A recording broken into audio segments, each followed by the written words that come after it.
അപ്പോൾ നമ്മൾ ഇന്ന് പഠിക്കാൻ പോകുന്നത് ട്രേഡിംഗ് സൈക്കോളജിനെ പറ്റിയാണ്. ഈ ട്രേഡിംഗ് സൈക്കോളജിയുടെ ക്ലാസ്സിന് ഒരു പ്രത്യേകതയുണ്ട്. നമ്മൾ മറ്റുള്ള കാര്യങ്ങൾ പഠിക്കുന്നതിന് മുന്നേ ഏറ്റവും ഡെപ്തായിട്ട് പഠിക്കേണ്ട ഒരു ടോപ്പിക്കാണ് ഈ ട്രേഡിംഗ് സൈക്കോളജി എന്ന് പറഞ്ഞിട്ടുണ്ടെങ്കിൽ. അപ്പോൾ നമ്മൾ ഇന്ന് കവർ ചെയ്യാൻ പോകുന്നത് ട്രേഡിംഗ് സൈക്കോളജി എന്ന് പറയുന്ന ടോപ്പിക്കാണ്. അപ്പോൾ നമുക്ക് ക്ലാസ്സിലേക്ക് പോകാം. അപ്പോൾ ട്രേഡിംഗ് സൈക്കോളജിയാണ് നമ്മൾ കവർ ചെയ്യുന്നത്. ട്രേഡിങ്ങിൽ ഏറ്റവും ഇമ്പോർട്ടൻറ്റ് കാര്യം എന്താണെന്ന് എന്നോട് ചോദിച്ചിട്ടുണ്ടെങ്കിൽ ഞാൻ പറയും ട്രേഡിംഗ് സൈക്കോളജിയാണ്. കാരണം മറ്റുള്ളതൊക്കെ ഒരു ഡിപ്പെൻഡബിൾ ഫാക്ടേഴ്സാണ്. നമ്മുടെ ബേസ് എന്ന് പറഞ്ഞിട്ടുണ്ടെങ്കിൽ എപ്പോഴും ട്രേഡിംഗ് സൈക്കോളജി തന്നെയാണ്. ഈ സൈക്കോളജി റെഡിയാക്കലാണ് നമ്മൾ ഫസ്റ്റ് ചെയ്യേണ്ടത്. അപ്പോൾ സൈക്കോളജിയിൽ എന്തൊക്കെ വരും, എങ്ങനെ നമുക്ക് ഓവർകം ചെയ്യാം എന്നുള്ള കാര്യങ്ങളൊക്കെ ആയിരിക്കും നമ്മൾ ഇന്ന് ഡിസ്കസ് ചെയ്യാൻ പോകുന്നത്. ഞാൻ പറഞ്ഞതുപോലെ തന്നെ ഈ ട്രേഡിംഗ് സൈക്കോളജി എന്ന് പറഞ്ഞിട്ടുണ്ടെങ്കിൽ ഒരു ട്രേഡിങ്ങിൻ്റെ നട്ടല് എന്ന് വേണമെങ്കിൽ നമുക്ക് പറയാൻ പറ്റും.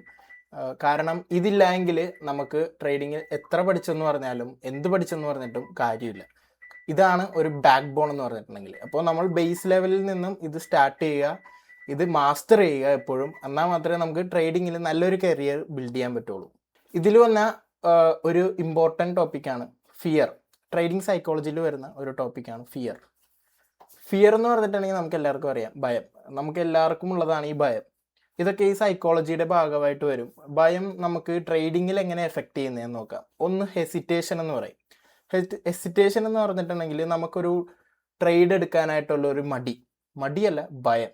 കാരണം ഞാനൊരു എക്സാമ്പിൾ പറയുവാണെങ്കിൽ, നമ്മൾ ചാർട്ടിൻ്റെ ഫ്രണ്ടിൽ നിൽക്കുന്നു. അപ്പോൾ മാർക്കറ്റ് നമ്മുടെ ഒരു സെറ്റപ്പ്, നമുക്കൊരു മൈൻഡിലൊരു സെറ്റപ്പ് ഉണ്ട്. നമ്മൾ ഈ ഒരു ലെവലെത്തുമ്പോൾ ട്രേഡ് എടുക്കുമെന്നാണ് നമ്മൾ വിചാരിക്കുന്നത്. അപ്പോൾ മാർക്കറ്റ് പതിയെ ആ ഒരു ലെവലിലേക്ക് വരുമ്പോൾ നമ്മളെ തന്നെ ഡൗട്ട് ചെയ്യുന്നു. അതായത് ഈ ഒരു ലെവലിൽ നിന്ന് മാർക്കറ്റ് നമ്മുടെ ഡയറക്ഷനിലേക്ക് പോകുമോ ഇല്ലയോ, പോയില്ലെങ്കിൽ എൻ്റെ പണം നഷ്ടമാവില്ലേ എന്നുള്ള ചിന്തകളൊക്കെ നമ്മുടെ മനസ്സിലേക്ക് കയറി പറ്റുകയും നമ്മൾ അവിടെ നിന്ന് ഒരു എൻട്രി എടുക്കാതെ പോവുകയും ചെയ്യുന്നു. അപ്പോൾ ആ ഒരു പേടി കാരണം നമുക്ക് നല്ലൊരു എൻട്രി മിസ്സായി അവിടെ. അപ്പോൾ അങ്ങനെയാണ് ഫിയർ ട്രേഡിങ്ങിൽ എഫക്റ്റ് ചെയ്യുന്നത്, ഹെസിറ്റേഷൻ എന്നുള്ള പേരിൽ. പിന്നീടാണ് കട്ടിങ് വിന്നേഴ്സ്. ഈ ഫിയർ നമുക്ക് കിട്ടാനിരിക്കുന്ന ലാഭത്തെ കട്ട് ഓഫ് ചെയ്യും. അതെങ്ങനെയാണെന്ന് ചോദിച്ചിട്ടുണ്ടെങ്കിൽ, ഫോർ എക്സാമ്പിൾ നമ്മൾ ഒരു ട്രേഡ് എടുത്തു. നമ്മൾ 1:2 ആണ് ടാർഗറ്റ് വെച്ചിരിക്കുന്നത്. അപ്പോൾ 1:1 നമ്മുടെ മാർക്കറ്റ് അച്ചീവ് ചെയ്തിട്ടുണ്ട്. അപ്പോൾ നമ്മൾ നോക്കുമ്പോൾ പ്രോഫിറ്റ് കാണുന്നുണ്ട്.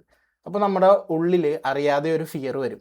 എങ്ങനെയാ, ഈ പ്രോഫിറ്റ് ഇനി പോയാലോ, ഇനി മാർക്കറ്റ് സ്റ്റോപ്പ് ലോസ് അടിച്ചിട്ടുണ്ടെങ്കിൽ എനിക്ക് പ്രോഫിറ്റ് ഒന്നും കിട്ടാതെ പോകൂലേ, ഇപ്പം ഇത്ര ഉണ്ടല്ലോ, അപ്പം ഞാനിത് ബുക്ക് ചെയ്യട്ടെ എന്ന് വിചാരിച്ച് നമ്മൾ ആ പ്രോഫിറ്റ് ബുക്ക് ചെയ്യും. പക്ഷേ മാർക്കറ്റ് ആക്ച്വലി എന്ത് ചെയ്യും, നമ്മുടെ ടാർഗറ്റിനനുസരിച്ച് 1:2, 3 ഒക്കെ ചിലപ്പോൾ കവർ ചെയ്യാം. അപ്പോൾ നമുക്ക് എന്ത് പറ്റി, നമുക്ക് കിട്ടാനിരുന്ന പ്രോഫിറ്റ് അവിടെ നഷ്ടമായി. അപ്പോൾ ഇതാണ് കട്ടിങ് വിന്നേഴ്സ് എന്നുള്ള രീതിക്ക് ഫിയർ നമ്മളെ എഫക്റ്റ് ചെയ്യുന്നത്. അടുത്തൊരു ടോപ്പിക്കാണ് ഇതിൻ്റെ തന്നെ ഓപ്പോസിറ്റ്, ഗ്രീഡ്. ഫിയർ എഫക്റ്റ് ചെയ്യുന്ന പോലെ തന്നെ ഗ്രീഡും, അതായത് മനുഷ്യൻ്റെ ആർത്തിയും ഈ ട്രേഡിംഗ് സൈക്കോളജിയിലെ ഒരു വലിയ ഘടകമാണ്. ആർത്തി എങ്ങനെയൊക്കെയാണ് നമുക്ക്, അല്ലെങ്കിൽ ഗ്രീഡ് എങ്ങനെയൊക്കെയാണ് എഫക്റ്റ് ചെയ്യുന്നതെന്ന് നോക്കാം. ഓവർ ട്രേഡിംഗ് എന്ന് പറയുമ്പോൾ നമ്മൾ എന്തിനാണ് ട്രേഡ് ചെയ്യുന്നത്, പൈസ ഉണ്ടാക്കാൻ. അതെല്ലാവർക്കും അറിയാം. നമുക്ക് കോർ കോൺസെപ്റ്റ് എന്ന് പറഞ്ഞിട്ടുണ്ടെങ്കിൽ ഇതിൽ നിന്നും പൈസ ജനറേറ്റ് ചെയ്യുക എന്നതാണ്. അപ്പോൾ നമ്മൾ വിചാരിക്കും കുറേ ട്രേഡ്സ് എടുത്തിട്ടുണ്ടെങ്കിൽ കുറേ പ്രോഫിറ്റ്സ് ഉണ്ടാക്കാം, അതുവഴി പൈസ ഉണ്ടാക്കാം എന്നുള്ളൊരു മൈൻഡ് സെറ്റ് വരികയും നമ്മൾ ഒരു ട്രേഡ് പ്രോഫിറ്റ് ആയിട്ടുണ്ടെങ്കിൽ ആ ഒരു കോൺഫിഡൻസ് ബിൽഡ് ചെയ്ത് പിന്നെയും ട്രേഡ് എടുക്കുന്നത് ചെയ്യുന്നതാണ് ഓവർ ട്രേഡിംഗ് എന്ന് പറയുന്നത്. അത് സൈക്കോളജിയുടെ ഒരു ഭയങ്കര ഒരു ഇമ്പോർട്ടൻ്റ് ആയിട്ടുള്ള കാര്യമാണ്. എല്ലാ ബിഗിനേഴ്സും ചെയ്യുന്നൊരു മിസ്റ്റേക്സ് ആണ്. അപ്പോൾ ഓവർ ട്രേഡിങ് ഒഴിവാക്കാനായിട്ട് നമുക്ക് എന്ത് ചെയ്യാമെന്ന് വെച്ചിട്ടുണ്ടെങ്കിൽ, ഒരു ദിവസം ഒരു ട്രേഡ് എടുക്കുകയുള്ളൂ നമ്മളെ തന്നെ നമ്മൾ പറയുക, ആ റൂള് നമ്മളെപ്പോഴും ഫോളോ ചെയ്യുക. അടുത്തതാണ് മൂവിങ് സ്റ്റോപ്പ് ലോസ്. ഈ ഗ്രീഡ് കാരണം നമ്മൾ എന്താ ചെയ്യുകയെന്ന് വെച്ചിട്ടുണ്ടെങ്കിൽ, ഒരു എക്സാമ്പിൾ ഞാൻ പറഞ്ഞുതരാം. നമ്മളൊരു ട്രേഡ് എടുത്തു, ആ ട്രേഡ് നമ്മുടെ സ്റ്റോപ്പ് ലോസിലേക്കാണ് പോകുന്നത്. അപ്പോൾ നമ്മുടെ മനസ്സിൽ തോന്നുവാണ് മാർക്കറ്റ് സ്റ്റോപ്പ് ലോസും കഴിഞ്ഞ് താഴെ പോയാലും മുകളിലേക്ക് പോകാനുള്ള ചാൻസ് ഉണ്ട് എന്ന് നമ്മളെ തന്നെ പറഞ്ഞ് പഠിപ്പിക്കുകയും ആ സ്റ്റോപ്പ് ലോസ് അവിടെ നിന്ന് എടുത്ത് മാറ്റുകയും ചെയ്യുന്നു. സ്റ്റോപ്പ് ലോസ് പിന്നെയും താഴെ കൊണ്ടുവയ്ക്കുകയും ചെയ്യുന്നു. നമ്മളുടെ ഒരു പ്രഡിക്ഷൻ മാത്രമാണ് മുകളിലേക്ക് പോകുമെന്ന്. മാർക്കറ്റ് ഒരിക്കലും ആർക്കും ഉറപ്പ് തരുന്നില്ല മുകളിലേക്ക് പോകുമെന്ന്. പക്ഷെ നമ്മുടെ ഒരു ഇൻഡ്യൂഷൻ വെച്ച് നമ്മുടെ റിസ്ക് മാനേജ്മെൻ്റ് ഒക്കെ കളഞ്ഞ് സ്റ്റോപ്പ് ലോസ് താഴെ വെക്കുമ്പോൾ റിയാലിറ്റിയിൽ എന്താ സംഭവിക്കുന്നതെന്ന് വെച്ചിട്ടുണ്ടെങ്കിൽ, നമുക്ക് നഷ്ടപ്പെടാൻ, ഇപ്പോൾ ഞാൻ വെച്ചിരുന്നത് $50 നഷ്ടപ്പെട്ടാൽ എനിക്ക് കുഴപ്പമില്ല എന്നാണെങ്കിൽ അത് ചിലപ്പോൾ 100 ആവും, 150 ആവും, 200 ആവും. ഇത് നമ്മുടെ ടോട്ടൽ ക്യാപിറ്റലിനെ തന്നെ വൈപ്പ് ചെയ്യാനുള്ള സാധ്യതയുണ്ട്. അപ്പോൾ അതാണ് ഈ മൂവിങ് സ്റ്റോപ്പ് ലോസ് എന്ന് പറഞ്ഞിട്ടുണ്ടെങ്കിൽ. പിന്നീടുള്ളതാണ് റിവെഞ്ച് ട്രേഡിംഗ്. എന്ന് പറഞ്ഞിട്ടുണ്ടെങ്കിൽ നമ്മൾ ഒരു ട്രേഡ് എടുത്തു, അത് ലോസായി. ഒരു നോർമലായിട്ടുള്ള ഒരാൾക്ക് എന്ത് ചിന്തിക്കും? മാർക്കറ്റിൽ ലോസായി എന്നുള്ള രീതിക്കാണ് നിൽക്കേണ്ടത്. പക്ഷേ റിവെഞ്ച് ട്രേഡിംഗ് മെൻറ്റാലിറ്റി നമുക്ക് വരുമ്പോൾ ആ ലോസായ എമൗണ്ട് എങ്ങനെയെങ്കിലും അപ്പോൾ തന്നെ മാർക്കറ്റിൽ നിന്ന് ഗെയിൻ ചെയ്യണമെന്നുള്ള രീതിക്ക് നേരെ ഒരു ഓപ്പോസിറ്റ് എൻട്രി എടുക്കും. ആ ഒരു ഇതിനെയാണ് റിവെഞ്ച് ട്രേഡിംഗ് എന്ന് പറയുന്നത്. മാർക്കറ്റിനെ ഒരിക്കലും നമ്മൾ റിവെഞ്ച് മെൻറ്റാലിറ്റിയിലൂടെ പോയി സമീപിക്കരുത്. അങ്ങനെ ചെയ്തിട്ടുണ്ടെങ്കിൽ മാർക്കറ്റ് നമ്മളെ തന്നെ റിവെഞ്ച് ചെയ്ത് നമ്മുടെ എൻറ്റയർ ക്യാപിറ്റൽ വൈപ്പ് ചെയ്യും. ഇതൊക്കെയാണ് മേജർ ആയിട്ടുള്ള ഒരു ഇത്. പിന്നെ അടുത്ത ടോപ്പിക്കാണ് ഫോമോ. ഫോമോ എന്ന് പറഞ്ഞിട്ടുണ്ടെങ്കിൽ ഇതെല്ലാം ഞാൻ പറയുന്നത് മനുഷ്യൻ്റെ ഇമോഷനാണ്. നമ്മൾ പഠിക്കുന്നത് എന്താ? ഈ ഇമോഷനൊക്കെ കൺട്രോൾ ചെയ്യാനാണ്. ഫോമോ എന്ന് പറഞ്ഞിട്ടുണ്ടെങ്കിൽ ഫിയറിങ് ഓഫ് മിസ്സിങ് ഔട്ട്. അതായത് ഇപ്പോൾ ഒരു മൂമെൻറ്റ് നടക്കുമ്പോൾ നമ്മളതിലില്ല, നമുക്കതിൽ എൻട്രി ഇല്ല, ഒന്നുമില്ല. പക്ഷെ ആ മൂമെൻറ്റ് നടക്കുന്നത് കൊണ്ട് അയ്യോ എൻ്റെ ഈ മൂമെൻറ്റ് നടക്കുമ്പോൾ എനിക്കതിൽ നിന്നും പൈസ ഉണ്ടാക്കാൻ പറ്റുന്നില്ലല്ലോ എന്നുള്ളൊരു ചിന്ത വരികയും നമ്മൾ ഇല്ലാത്ത ട്രേഡ് അവിടെ ക്രിയേറ്റ് ചെയ്ത് ഏതെങ്കിലും ഒരു സെറ്റപ്പിൽ എൻട്രി ആവുകയും ചെയ്യുന്നു. ആ ഒരു മൈൻഡ് സെറ്റ് വരുമ്പോൾ നമ്മൾ ഇല്ലാത്ത ട്രേഡ് നമ്മൾ നമ്മുടെ മൈൻഡ് തന്നെ ക്രിയേറ്റ് ചെയ്യും, അങ്ങനെ എൻട്രി ആവും. ഇതൊക്കെ നമുക്ക് കൂടുതൽ സ്റ്റോപ്പ് ലോസിലേക്കും കൂടുതൽ നഷ്ടത്തിലേക്കുമാണ് നമ്മളെ കൊണ്ടുപോകുന്നത്. ഇതൊക്കെ എപ്പോഴും അവോയ്ഡ് ചെയ്യേണ്ട കാര്യങ്ങളാണ് ഈ ട്രേഡിങ്ങിൽ. പിന്നെ നമ്മൾ ശ്രദ്ധിക്കേണ്ട കാര്യം ഇതാണ്. ഇപ്പോൾ ഇത്രയും ടോപ്പിക്സ് ഞാൻ പറഞ്ഞതാണ് നമ്മൾ ട്രേഡിങ്ങിൽ വരുന്ന പ്രോബ്ലംസ് ആണ് ഞാൻ പറഞ്ഞത്. ഇനി നമ്മൾ പറയാൻ പോകുന്നത് ഇതിനെയൊക്കെ നമ്മളെങ്ങനെ ഓവർകം ചെയ്യാൻ പോകുന്നു എന്നതാണ്. എപ്പോഴും നമുക്കൊരു ട്രേഡിംഗ് ബ്ലൂ പ്രിൻറ്റ് സെറ്റ് ചെയ്യാം. ട്രേഡിംഗ് ബ്ലൂ പ്രിൻ്റ് എന്ന് പറഞ്ഞിട്ടുണ്ടെങ്കിൽ ഒരു സെറ്റപ്സ്, അതായത് നമ്മൾ ഇന്ന ക്രൈറ്റീരിയയിലെ ട്രേഡിലേക്ക് എൻ്റർ ആവുള്ളൂ, ഇന്ന ക്രൈറ്റീരിയ വന്നാൽ എന്തായാലും എൻ്റർ ആവണം. ആ ഒരു ക്രൈറ്റീരിയ നമുക്ക് എഴുതി വെക്കാൻ പറ്റണം. അതാണ് ട്രേഡിംഗ് ബ്ലൂ പ്രിൻ്റ് എന്ന് പറഞ്ഞിട്ടുണ്ടെങ്കിൽ. ഏത് സമയത്ത് എപ്പോൾ മാർക്കറ്റ് എങ്ങനെ റിയാക്ട് ചെയ്യുമ്പോഴാണ് ഞാനൊരു ട്രേഡിലേക്ക് അറ്റൻഡ് ചെയ്യുക അല്ലെങ്കിൽ ട്രേഡിലേക്ക് എൻ്റർ ആവുക എന്നുള്ളൊരു കോൺസെപ്റ്റ് പറയുന്നതാണ് ഈ ട്രേഡിംഗ് ബ്ലൂ പ്രിൻ്റ് എന്ന് പറഞ്ഞിട്ടുണ്ടെങ്കിൽ. പിന്നെ ഞാൻ പറഞ്ഞല്ലോ, ഒരു ട്രേഡിംഗ് എന്ന് പറഞ്ഞാൽ തന്നെ ഒരു ഇമോഷണൽ ഗെയിമാണ്. ഈ ഇമോഷനെ നമ്മൾ സ്റ്റെബിലൈസ് ചെയ്യുകയാണ് മേജറായിട്ട് നമ്മൾ ചെയ്യേണ്ട മറ്റൊരു കാര്യം. എങ്ങനെ നമുക്ക് സ്റ്റെബിലൈസ് ചെയ്യാമെന്ന് നോക്കാം. നമുക്ക് ട്രേഡിങ്ങിൽ ഫേസ് ചെയ്യണ കുറേ ഇഷ്യൂസാണ് ഞാനിവിടെ മെൻഷൻ ചെയ്തിരിക്കുന്നത്.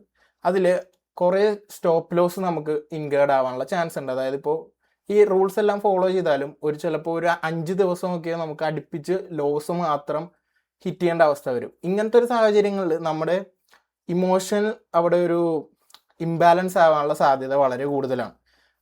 ഇങ്ങനെയുള്ള ഒരു സിറ്റുവേഷൻ നമ്മളിൽ ആരെങ്കിലും ഫേസ് ചെയ്യുകയാണെങ്കിൽ ഇതൊരു കോമൺ ആയിട്ടുള്ള കാര്യമാണ് ട്രേഡിങ്ങിൽ. പക്ഷേ നമ്മളൊക്കെ മനുഷ്യരായതുകൊണ്ട് നമ്മുടെ ഇമോഷൻസൊക്കെ ഇംബാലൻസ് ആവാനുള്ള സാധ്യത വളരെ കൂടുതലാണ്. നമ്മൾ ഇതേപോലത്തെ സാഹചര്യങ്ങളിൽ മാർക്കറ്റിൽ നിന്ന് 1-2 ദിവസം ഒരു ലീവ് എടുക്കുക അല്ലെങ്കിൽ റെസ്റ്റ് എടുക്കുക എന്നതാണ് നമുക്ക് ചെയ്യാൻ പറ്റുന്നത്. ആ ടൈം കൊണ്ട് നമ്മുടെ മൈൻഡ് എപ്പോഴും റീസെറ്റ് ആവും. നമുക്ക് വരുന്ന ഇമോഷൻ ചേഞ്ച്, അതായത് നമ്മളിപ്പോൾ റിവെഞ്ച് ട്രേഡ് എടുക്കാൻ പോവുകയാണെങ്കിൽ നമ്മുടെ മൈൻഡ് മാറി നമ്മൾ വേറെ റൂൾസൊക്കെ തെറ്റിക്കാൻ തുടങ്ങുകയാണെങ്കിൽ തിരിച്ചറിയുക നമ്മുടെ മൈൻഡ് എപ്പോഴും മാറാൻ തുടങ്ങിയിട്ടുണ്ട്. ആ ഒരു സാഹചര്യങ്ങളിൽ ലാപ്ടോപ്പ് അടച്ചു വെച്ച് അല്ലെങ്കിൽ എന്തിലാണോ ട്രേഡ് ചെയ്യുന്നത് അവിടെ നിന്ന് മാറി നിൽക്കുക എന്നതാണ് ആസ് എ ഹ്യൂമൻ നമുക്ക് ചെയ്യാൻ പറ്റുന്നത്. എപ്പോഴും നമ്മുടെ ഇമോഷൻസിനെ നമ്മൾ കൺട്രോൾ ചെയ്യുക, അല്ലാതെ ഇമോഷൻസ് ഒരിക്കലും നമ്മളെ ഡൊമിനേറ്റ് ചെയ്യാൻ സമ്മതിക്കരുത്. ആക്ച്വലി ആ ഒരു കോൺസെപ്റ്റ് നമുക്ക് എത്രത്തോളം ട്രേഡിങ്ങിൽ അപ്ലൈ ചെയ്യാൻ പറ്റുന്നോ അത്രത്തോളം മാത്രമേ നമുക്ക് ട്രേഡിങ്ങിൽ സക്സസ്ഫുൾ ആവാൻ പറ്റുള്ളൂ. എപ്പോഴും നമ്മുടെ പ്ലാൻ റിവ്യൂ ചെയ്യുക. നമ്മൾ ഉണ്ടാക്കിയിരിക്കുന്ന പ്ലാൻ ബാക്ക് ടെസ്റ്റ് ചെയ്യുക, ഡാറ്റ കളക്ട് ചെയ്യുക. നമ്മളെടുത്ത ട്രേഡ്സൊക്കെ നമ്മുടെ പ്ലാൻ അനുസരിച്ചാണോ എന്ന് എപ്പോഴും മാർക്ക് ചെയ്യുക. ഇതെല്ലാം ജേർണലും ചെയ്യുക. നമ്മളെടുക്കുന്ന ട്രേഡിന് പല കാരണങ്ങളുണ്ടാവും. ആ കാരണങ്ങളെല്ലാം എഴുതി വെക്കണം നമ്മൾ. അതിനെയാണ് ജേർണലിംഗ് എന്ന് പറയുന്നത്. ഓരോ ട്രേഡിങ്ങിനും ഓരോ ആൾക്കാർക്കും റീസൺ ഉണ്ടാവും. ആ റീസൺസൊക്കെ ഒരു ബുക്കിലോ അല്ലെങ്കിൽ ലാപ്ടോപ്പിലോ ഡെസ്ക്ടോപ്പിലോ എവിടെയാണെങ്കിലും അതൊക്കെ റെക്കോർഡ് ചെയ്യുക എന്നതാണ് നമ്മളെ കൊണ്ട് പറ്റുന്ന മറ്റൊരു കാര്യം. അതെല്ലാം റെക്കോർഡ് ചെയ്യുന്ന വഴി ഫ്യൂച്ചറിൽ നിന്ന് പിന്നീട് കടന്നു പോകും, കാലം കടന്നുപോയി നമ്മൾ അവിടെ നിന്ന് പുറകിലോട്ട് നോക്കുമ്പോൾ നമുക്ക് മനസ്സിലാവും നമ്മൾ തെറ്റായിട്ടാണോ എടുത്തത് ശരിയായിട്ടാണോ എടുത്തത്. ഇതൊക്കെ നമുക്ക് തിരിച്ചറിയണമെങ്കിൽ എപ്പോഴും ഒരു റെക്കോർഡിക്കലായിട്ടുള്ള ഡാറ്റ വേണം. ആ ഡാറ്റയാണ് നമ്മൾ ജേർണലിംഗ് എന്നുള്ള ഒരു പ്രോസസ്സിലൂടെ ഉണ്ടാക്കുന്നത്. ഇതൊക്കെയാണ് മേജറായിട്ടുള്ള കാര്യങ്ങളും റെമഡിയൽസും. ഇനി ഞാൻ പറയാൻ പോകുന്നത് കുറച്ച് ടിപ്സാണ്. അത് തന്നെ അതിൽ ഞാൻ പറഞ്ഞു ജേർണലിംഗ്. നമ്മൾ ഏത് ട്രേഡ് എടുത്താലും അത് ജേർണൽ ചെയ്യുക, എഴുതി വെക്കുക. എന്നാൽ മാത്രമേ നമുക്കത് റെക്കോർഡ് ചെയ്യാൻ പറ്റുള്ളൂ. പിന്നെ ട്രേഡിങ്ങിന് വേണ്ടി നമ്മളൊരു സ്പെസിഫിക് ആയിട്ടുള്ളൊരു വിൻഡോ സെറ്റ് ചെയ്യുക. ഒരു എക്സാമ്പിൾ പറയുകയാണെങ്കിൽ ഞാൻ ലണ്ടൻ സെഷനിൽ മാത്രമേ മാർക്കറ്റിൽ ട്രേഡ് ചെയ്യുള്ളൂ എന്നുള്ളൊരു ഡിസിഷൻ എടുത്തിട്ടുണ്ടെങ്കിൽ അത് മാത്രമാണ് എൻ്റെ ടൈം. അതാണ് എൻ്റെ ട്രേഡിംഗ് വിൻഡോ എന്ന് പറയുന്നത്. ആ ടൈമിൽ മാത്രമേ എനിക്ക് മാർക്കറ്റിനെ വാച്ച് ചെയ്താൽ മതി. ബാക്കി നടക്കുന്ന മൂവ്മെൻറ്റ്സ് ഒന്നും എനിക്ക് വേണ്ട. മാർക്കറ്റിൽ എപ്പോഴും ഓപ്പർച്യൂണിറ്റീസ് വരികയും പോവുകയും ചെയ്യും. ഒരു ഓപ്പർച്യൂണിറ്റി പോയാൽ പിന്നീട് ആ ഓപ്പർച്യൂണിറ്റി തന്നെ നമുക്ക് വരും. സോ അങ്ങനത്തെ ഒരു മൈൻഡ് സെറ്റോടെ മാർക്കറ്റിനെ സമീപിക്കുക. പിന്നെ മറ്റൊരു കാര്യമാണ്, നമ്മൾ മാർക്കറ്റിനെ അപ്രോച്ച് ചെയ്യുന്നതിന് മുന്നേ നമ്മുടെ ഇമോഷൻസിനെ ഒന്ന് സ്റ്റെബിലൈസ് ചെയ്യാൻ നല്ല രീതിക്ക് ഒരു മെഡിറ്റേഷനോ അല്ലെങ്കിൽ ഒരു കോൾഡ് ഷവറോ ഒക്കെ എടുക്കുന്നത് വളരെ നല്ലതാണ്. ഒരു 10 മിനിറ്റ് ഒക്കെ മെഡിറ്റേറ്റ് ചെയ്തിട്ടാണ് നമ്മൾ മാർക്കറ്റിനെ സമീപിക്കുന്നതെങ്കിൽ നമ്മുടെ മൈൻഡ് എപ്പോഴും കാമായിരിക്കും, പീസ്ഫുൾ ആയിരിക്കും. അപ്പോൾ ഇങ്ങനെയൊക്കെ ചെയ്യുന്ന വഴി നമ്മുടെ ട്രേഡിംഗ് സൈക്കോളജി നമുക്ക് ഇമ്പ്രൂവ് ചെയ്യാൻ പറ്റും. അപ്പോൾ ട്രേഡിംഗ് സൈക്കോളജിയുടെ ഇമ്പോർട്ടൻസും റെമഡിയൽസും എല്ലാം നിങ്ങൾക്ക് മനസ്സിലായെന്ന് ഞാൻ വിചാരിക്കുന്നു. അപ്പോൾ ഓക്കെ, നെക്സ്റ്റ് ക്ലാസ്സിൽ കാണാം.